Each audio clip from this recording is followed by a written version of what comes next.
Hi, I'm Allie James.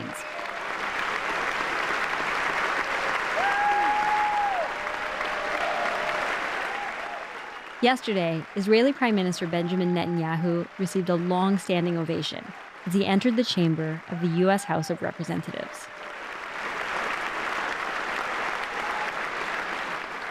He had been invited by all four top congressional leaders, Republican and Democrat, to speak.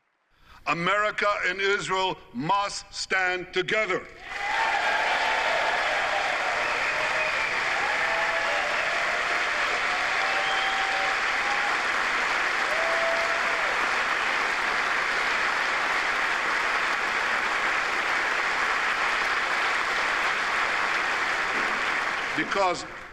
Because when we stand together, something very simple happens. We win, they lose.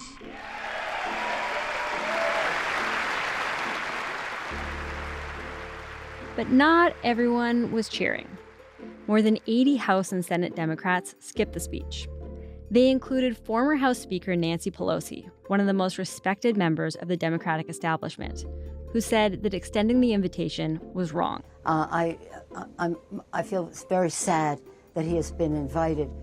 Senator Bernie Sanders called Netanyahu a war criminal. In bringing Prime Minister Netanyahu to address a joint meeting of Congress, it will be the first time in American history that a war criminal has been given that honor. Vice President Kamala Harris, the presumptive Democratic nominee for president, also didn't attend, saying that a long-scheduled trip would keep her away. But she's supposed to meet with him in a more private setting on Thursday. On Tuesday night, protesters demonstrated outside the Watergate Hotel, where Netanyahu is staying, and projected an image of his face with the words "Wanted" and "Arrest Netanyahu" on the side of the building. A spokesperson for the Watergate also confirmed to Politico that maggots, mealworms, and crickets were released at the hotel on Tuesday, apparently by activists. And during Netanyahu's speech on Wednesday, thousands of demonstrators gathered outside the Capitol.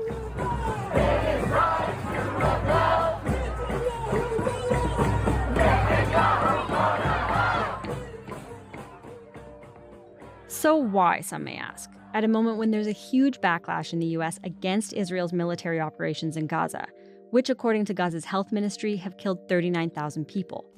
When the International Criminal Court may soon issue arrest warrants for Netanyahu and his defense minister? When Netanyahu remains on trial at home for corruption? When tens of thousands have taken to the streets of Israel to protest his government? Why, in light of all of that, would both parties still invite him to speak? There are, of course, a ton of really complex reasons, but they can ultimately be boiled down to two words: special relationship. A special relationship with Israel and Israel only. There is a special connection between America and Israel. We have a unique relationship with Israel, a relationship of trust, friendship, and shared ideals. One of the things that binds the American people to Israel is our shared respect for human rights. The incredible partnership between the United States and Israel. We must be crystal clear. We stand with Israel. We can say today that America is Israel's oldest and best friend in the world. That relationship is facing unprecedented levels of scrutiny right now. So today, and in a second episode tomorrow, we're going to take a look at its past, present, and future.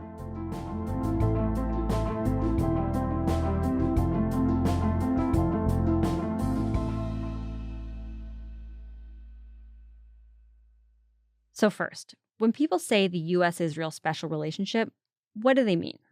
Here's how Fayez Hamad, a lecturer in political sciences at the University of Southern California, frames it. Well, it could mean different things to different people, but in a nutshell, it means that the United States has Israel's back and that it will do its utmost to help Israel in the needs that Israel identifies. Since 1948, the United States has always sort of been Israel's leading champion on the international stage. This is Ben Samuels, the U.S. correspondent for Israel's Haaretz newspaper. not only has that meant in terms of defending Israel in international forum, but it also means, just sort of ensuring that Israel has what it needs to defend itself, whether that. People often describe this as a relationship based on shared values and similar worldviews. Here's Jonathan Schanzer. He's the Senior Vice President for Research at the Foundation for Defense of Democracies. Well, what they're referring to is the close bond that exists between the people of the United States and the people of Israel. This is enshrined in the democratic sort of alignment between these two countries, but also there are a lot of people in the United States, whether they be Jews or evangelical Christians, that have a very strong connection to the Holy Land. And Ben Samuels from Haaretz again. It's important to note that at the very core of it is sort of this emotional component. And, Israel was founded right after the Holocaust. The United States has always insisted that Israel is the homeland of the Jewish people, and that plays a major role in its calculus towards its approach. Beyond that, though, Israel plays a very... Since its founding in 1948, Israel has been the largest cumulative recipient of American foreign aid in the world. According to the Council on Foreign Relations, the U.S. has given Israel a total of $310 billion, adjusted for inflation, of course, in economic and military assistance. The U.S. has also been a staunch diplomatic ally to Israel. Since 1972, it has vetoed some 50 resolutions that were critical of Israel at the UN Security Council. Last month, the U.S. House of Representatives also voted to sanction the International Criminal Court after the ICC's chief prosecutor sought an arrest warrant for Netanyahu. For proponents of the relationship, this isn't just a good deal for Israel. It has big strategic benefits for the U.S., too. Jonathan Schanzer once more.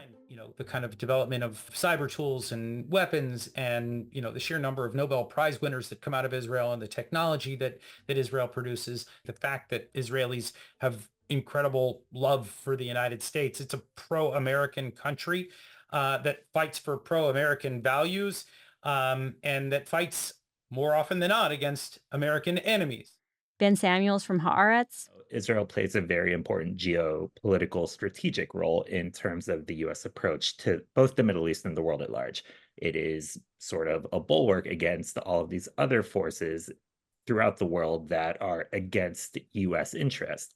So when you talk about the United States and Israel, it is very much a sort of relationship that is just as much in American interest as it is in Israeli interest in many ways.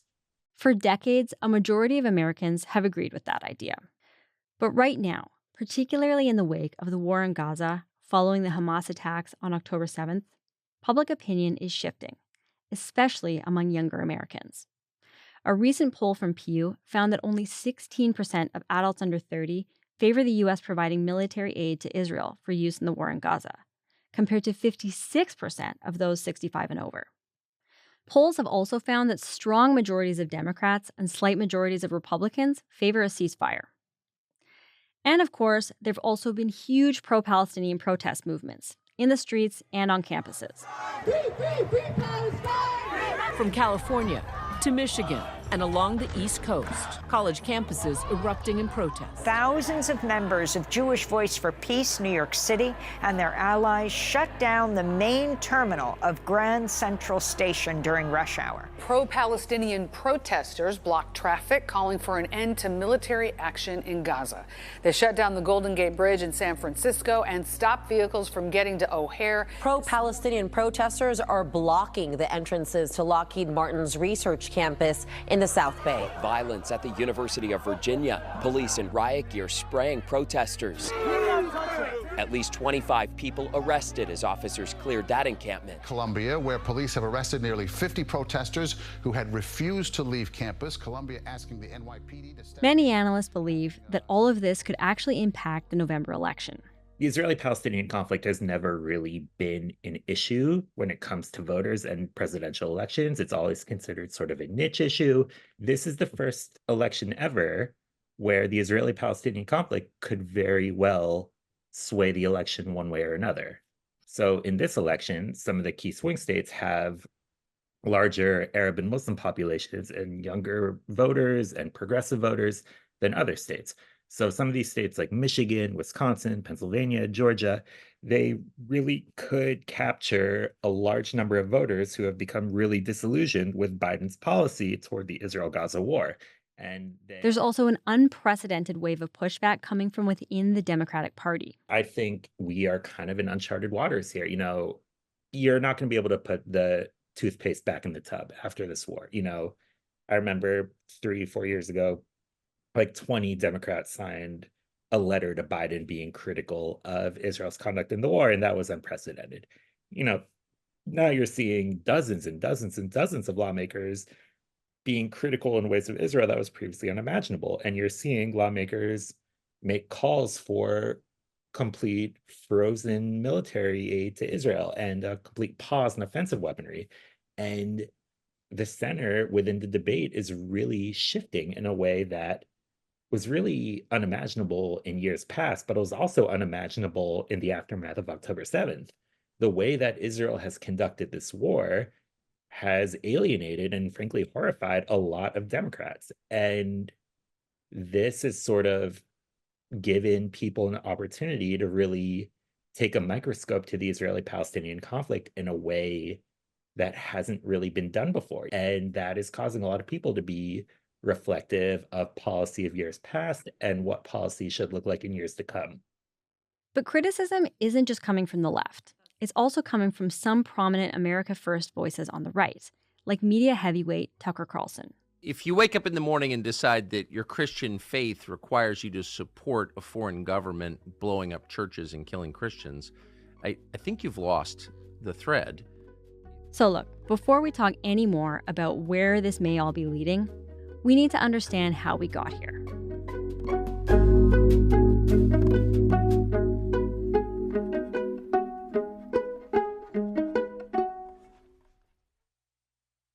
Let's start on May 14th, 1948. The city of Haifa and its harbor become the center of bitter conflict as the new Jewish state is born in the tense atmosphere of civil war. U.S. President Harry Truman became the first world leader to recognize the new state of Israel, just 11 minutes after it declared its independence. The U.S. then announced their support at the UN. Palestine's case is before the World Parliament as Arab delegates look on stonily. In a tense atmosphere, the Assembly hears a statement of momentous importance read by United States Delegate Jessup. The United States recognizes the provisional government as the de facto authority of the new state of Israel. With United States recognition, the new Jewish state is launched, and Zionist leader... But for the first couple decades of the state's existence, the relationship wasn't what you'd call particularly special, really. People have this image that the U.S. has always been Israel's best friend, but it didn't really start that way. This is David Makovsky. He's director at the Koret Project on Arab-Israel Relations at the Washington Institute for Near East Policy. He's also the host of the podcast Decision Points about Israel's past and present. People have a certain romance about the relationship, but it didn't start, it was not a romance, I would say, in the early years. And Eisenhower totally saw it as an impediment. In the first 20 years of the Cold War, Israel was seen more of kind of a liability in a fundamental sense. It complicated the United States position in the Arab world, and therefore That's Fayez Hamad again, from the University of Southern California. Hamad and Makovsky both say that at the time, the U.S., especially under Dwight Eisenhower in the 50s, was mainly worried about Soviet influence in the surrounding Arab states. And under the Eisenhower administration, he wanted to maintain neutrality on the Arab-Israeli conflict, particularly in the context of the Cold War and containment and so forth. So it was, the Arab-Israeli conflict was sort of, in the back burner, or was in the ice box, as it was referred to it. That all changed in 1967, after the Six-Day War, which, to put it in the simplest terms possible, was a war that Israel fought with Egypt, Syria, and Jordan. For the third time since its birth as an independent state, Israel is embroiled in a war with the Arab nations that surround her. The crux of the whole argument is Egypt's closing of the Gulf of Aqaba, Israel's oil supply route to the Red Sea. With relatively little outside military help, Israel ended up capturing the Sinai Peninsula from Egypt, the Golan Heights from Syria, and Gaza, East Jerusalem, and the West Bank, Palestinian territories that it still occupies today. So far, the big powers have stood back in a state of virtual neutrality, but the same big powers have been providing Israel and the Arab countries with all the machinery of war. After that war, the U.S. started to look at Israel in a whole new light. David McCoskey. There's no doubt that 67 is a seminal moment in the U.S.-Israel relationship, because it was an understanding now that ultimately Israel is a serious partner for a security relationship with the United States. Yeah, I think 1967 is when Israel shows not only that it can hold its own, but it establishes itself as a kind of regional superpower. That's Khalid El-Gindi. He's a senior fellow at the Middle East Institute and the author of the book Blind Spot: America and the Palestinians from Balfour to Trump. The fact that they were able to defeat 3 Arab states, militaries, in 6 days. They destroyed the Egyptian Air Force while it was still on the ground. It was an enormous humiliation for the Arab world, and it really established Israel as the regional superpower and something more than just, a country with which people had a border dispute or issues related to the Palestinians. Experts say that particularly as the U.S. was fighting a losing war in Vietnam, Israel suddenly started to look like a horse that they wanted to bet on. One that could be a serious partner in countering Soviet influence in the region. I'm just going to quickly note here that the Six-Day War also gave rise to a critical UN resolution, 242, which is better known as the Land for Peace formula. It's been the underpinning of all of the Israeli peace processes. And basically, the idea was that Israel would withdraw from the territories that it occupied in 1967 in exchange for peace and recognition from its Arab neighbors. We're not going to get into it right now, but just remember that for later. Anyway, the relationship grew even stronger in the 70s under President Richard Nixon. Nixon, and especially his chief foreign policy national security person, Henry Kissinger, who began as national security advisor and then became Secretary of State. He was very much a Cold Warrior, and he viewed the world exclusively through the lens of the U.S.-Soviet competition. And so that was an even greater incentive for the U.S. to back Israel militarily, that Cold War mindset. Things really ramped up on that front in the aftermath of another war. In 1973, on Yom Kippur, the holiest day in the Jewish calendar, Egypt and Syria launched a surprise attack on Israel. It is an all-out war. That's how Israeli Defense Minister Moshe Dayan describes an invasion of the Golan Heights and the east bank of the Suez by Syria and Egypt. This eventually led to the Soviets supplying weapons to the Egyptian and Syrian forces, and the Americans supplying weapons to the Israelis, basically putting these two superpowers in a proxy battle, at a time when Kissinger was trying to cool things down with the Soviets.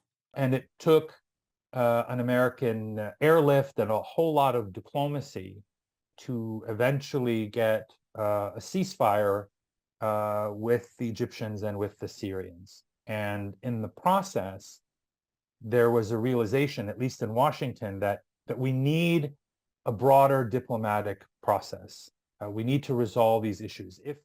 McCoskey says that Kissinger saw a real opportunity here to expand American influence. Egypt's the most, the biggest Arab state.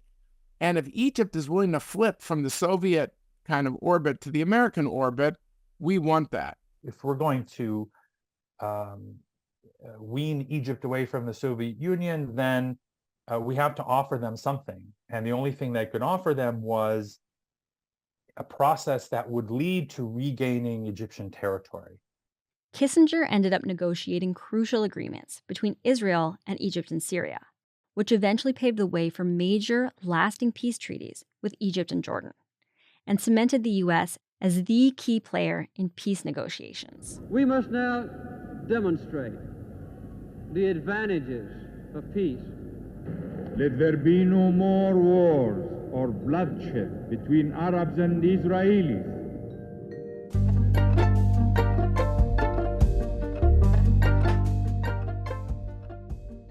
This is also the period when the U.S. began to majorly ramp up military aid to Israel, and to Egypt too. Makovsky said that the U.S. saw it as a way to encourage both parties to feel secure enough to want to engage in a peace process. The U.S. wants to use the aid as an incentive to oil this machinery of peace between Egypt and Israel. And this was a huge deal, and that tradition has continued to this day. But I think the idea is, how do you minimize the risks of peacemaking? And the U.S. has seen military assistance as that way to minimize the risk. And by the way, it's a model.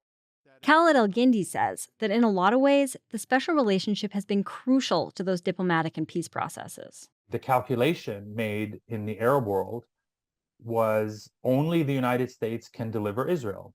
And it was because the United States was the only party that Israel could trust fully to look after its security interests. And so it sort of worked because there was really no one else who could convince the Israelis to take certain steps other than the United States. But El-Gindi believes that when it comes to the Palestinians, Israel's special relationship with the U.S. has also been an impediment. You know, the West Bank, we're talking about areas that are not just geographically closer to Israel, but ideologically, historically, from a religious standpoint, are also front and center in the kind of Zionist ethos and in Jewish history, right? So there are things that Israel just doesn't want to do. We'll never give up Jerusalem. We'll never divide Jerusalem. We will never allow any refugees to return. So this is the flaw in a U.S.-led process. If the U.S. is only going to go as far as the Israeli leadership is already willing to go, well, then what is its value as a mediator, right? If you know, the Israelis say dividing Jerusalem is a non-starter, and Palestinians say, well, a state without Jerusalem is a non-starter. So then where are you? If the U.S. has to choose between those two mutually exclusive positions, they're going to choose the Israeli side and say, well, Palestinians, you're just going to have to give in on that point because it's a non-starter for the Israelis. And this is where the U.S. putting its thumb on the scale for Israel. There are lots of other examples. El-Gindi also believes that another part of the special relationship presents a paradox. As we were just talking about, part of the rationale for the U.S. supplying military aid to Israel is this idea that if Israelis feel secure, they'll be more willing to risk engaging in a peace deal and give up the occupied Palestinian territories. But El-Gindi and others argue that by strengthening Israel's military capacities so much through a cumulative $230 billion in military aid, according to the Council on Foreign Relations, Israel arguably has enough security that they don't necessarily need peace, which these analysts believe removes the incentive to give that land back. In order to move toward diplomacy, you actually have to feel a little bit insecure, right? Everyone is feeling a little bit insecure, therefore they have a common interest in reaching a diplomatic resolution where everybody gets a little bit of something, right? But as long as one side feels total, absolute military supremacy, and we keep deepening that power asymmetry between Israel and anyone else, that's how you create instability. That's how you create and fuel conflict, not just for a few years, but possibly for generations.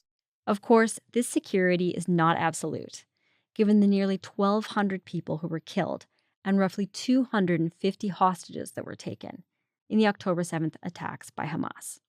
But I asked David Makovsky about this idea, that by ensuring Israel's military superiority, U.S. aid might be removing the need for Israel to make concessions, to want to trade that land for peace. Makovsky, who was on the State Department's Middle East peace negotiating team during the Obama administration, said he respectfully disagrees. Because ultimately, no country is going to give up land if they feel it makes them more vulnerable. So it's just reality. The people on the Israeli right in the center, and certainly since the collapse of the peace process with the Second Intifada in 2000 and 2004, that would argue, look, it's just not safe to give up this land. You don't know what's going to be. Look, Hamas in 2007 has now taken over Gaza. So you can't afford this. It's just too risky. Now we're seeing it with October the 7th that Israelis don't even want to hear people saying the word Palestinian state. Like for them, it's like all you do-gooders, you were proven wrong. Israel pulled out of Gaza and they got massacred. 1,200 people. And the idea of land for peace is a joke because you got out of Gaza and you got all this, these terrorism. And so if you didn't like the book, you're going to hate the movie in the West Bank. And that's a real argument. I think the military aid is at least something that gives, centrists a leg to stand on to say, no, that it might be short-sighted.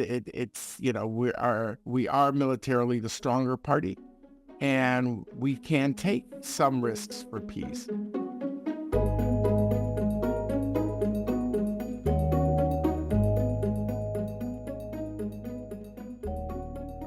At any rate, these building blocks of the U.S.-Israel relationship, military and economic aid, peace brokering, diplomatic support, continued to deepen over the decades. But that doesn't mean that there haven't been moments when American presidents pushed back on Israel. One famous example is a phone call in 1982 between Ronald Reagan and Israeli Prime Minister Menachem Begin. It was during the war in Lebanon, when Israeli forces were heavily bombing Beirut. Reagan wrote in his diary, quote, "I was angry. I told him it had to stop or our entire future relationship was endangered." He also told Begin that, quote, "the symbol of his war was becoming a picture of a 7-month-old baby with its arms blown off." 20 minutes later, Reagan writes, Begin, quote, "called to tell me he'd ordered an end to the barrage and pled for our continued friendship." In 1991, George H.W. Bush conditioned aid to Israel. He refused to approve $10 billion in loan guarantees unless Israel froze expansion of its settlements. Some analysts point to these as moments where they believe the U.S. was really in the driver's seat in this relationship, something, they argue, that doesn't seem to be the case today. There must be no daylight between Israel's position on anything in the United States. That's the special relationship. The United States will stand with Israel, and Israel will stand with the United States when it feels like it. I mean, it's very special in that regard. It's sort of like a one-sided affair. This is M.J. Rosenberg. He's a commentator who worked for many years on Capitol Hill, and before that for the lobbying group AIPAC, who he's now a vocal critic of. We'll hear more from him and about AIPAC in the next episode. There is no other country that could get away with defying the United States the way Israel does. And I include Canada, I include the UK. I mean, America's best friends. As an example, analysts point to the Biden administration, saying that if Israel invaded Rafah, a city in southern Gaza where nearly half the population had moved to try to escape the war, it would be a red line. But in late May, when Israel ramped up attacks on the city, the U.S. said that the actions didn't constitute a major ground operation and therefore didn't cross their red lines. How does this not violate the red line that the president laid out? As I said, we don't want to see a major ground operation. We haven't seen that at this point. Here's Khaled El-Gindi. The moment the president decides to pick up the phone and tell Netanyahu what Reagan told Begin in 1982, this has to stop. It will stop. But they choose not to do that. The president chooses to not do that at every stage. Instead, it's as if he's asked his national security team, what can I do to end this war short of using any kind of sticks at all? And they've run out of carrots. They've run out of finger wagging and rhetoric. So Critics also point out how openly Netanyahu has defied the Biden administration. He's rebuffed calls for restraint in the war in Gaza. He's repeatedly rejected the possibility of a future two-state solution, which is official U.S. policy. And in June, he forcefully criticized the Biden administration in a video where he said that the U.S. had been withholding weapons to Israel. I said it's inconceivable that in the past few months, the administration has been withholding weapons and ammunition to Israel. Israel, America's closest ally, fighting for its life, fighting against Iran and our other common enemies. The White House said that they had just paused a single shipment of munitions in May, and that, quote, "We genuinely do not know what he's talking about."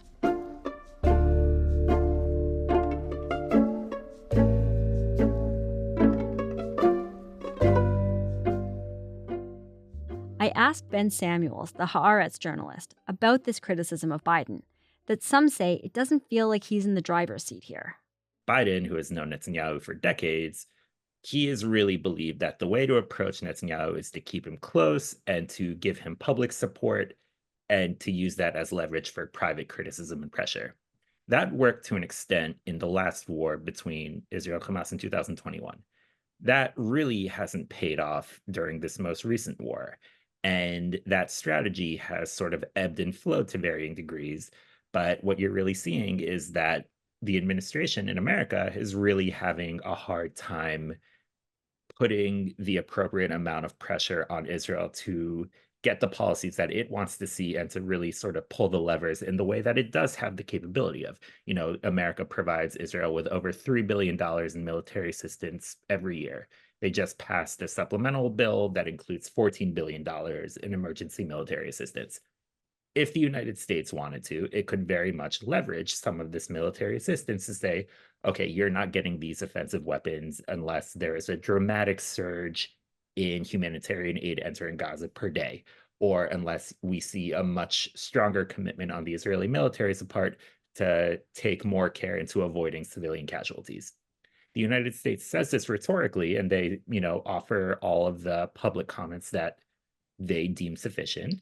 But at the end of the day, it hasn't sort of put on the full pressure that many of the critics of U.S. policy toward Israel believe that it can and should put forward. Why do you think that they're not doing that? A few reasons. I mean, one, it could just be Biden's personal view and his personal approach and what he believes needs to be done to further push this conflict toward its end and putting it on path toward negotiating a final status agreement toward the Israeli-Palestinian conflict and getting this on the path of reconstructing Gaza and bringing all the appropriate Arab allies into the mix. Another reason could be political. A few months ago, he froze a single shipment of heavy payload bombs because he didn't want it to be used in a potential military invasion of Rafah and being used in dense population centers like Israel used heavy payload bombs in other previous dense population centers at the beginning of the war. There was such an intense political blowback to that it probably dissuaded the United States and the White House from really putting on further pressure. I can't overstate how little of a change in policy this was. It was one single shipment that was paused amid billions and billions of dollars of continued sales. This wasn't a change in policy. This was just sort of like hey, let's slow things down here a little bit. The reaction to that, both in Congress and the Republican Party, among pro-Israel allies of Biden's, within the Israeli government, it was so disconnected with the reality of what Biden was actually doing that, it probably dissuaded the White House from really putting further pressure on toward Israel. Political backlash, political consequences. It's a theme we're going to explore tomorrow in part 2. The groups, forces, and consequences that underpin the special relationship, and how it can affect the lives of Americans in some surprising ways. We cover barbecue. We cover state government. We cover Medicaid expansion. We don't write about the Middle East. We don't write about Israel. We don't write about Ukraine. We write about Arkansas. So this is totally irrelevant to anything that we're doing. But it is really remarkable that even as Israel finds itself on its back foot in this overall battle for hearts and minds, it is being accused of chilling criticism. It feels like I'm living in bizarro world here. Look, I'm fond of saying you may not care about Israel-Palestine, but Israel-Palestine cares about you, and it's coming for your rights as an American.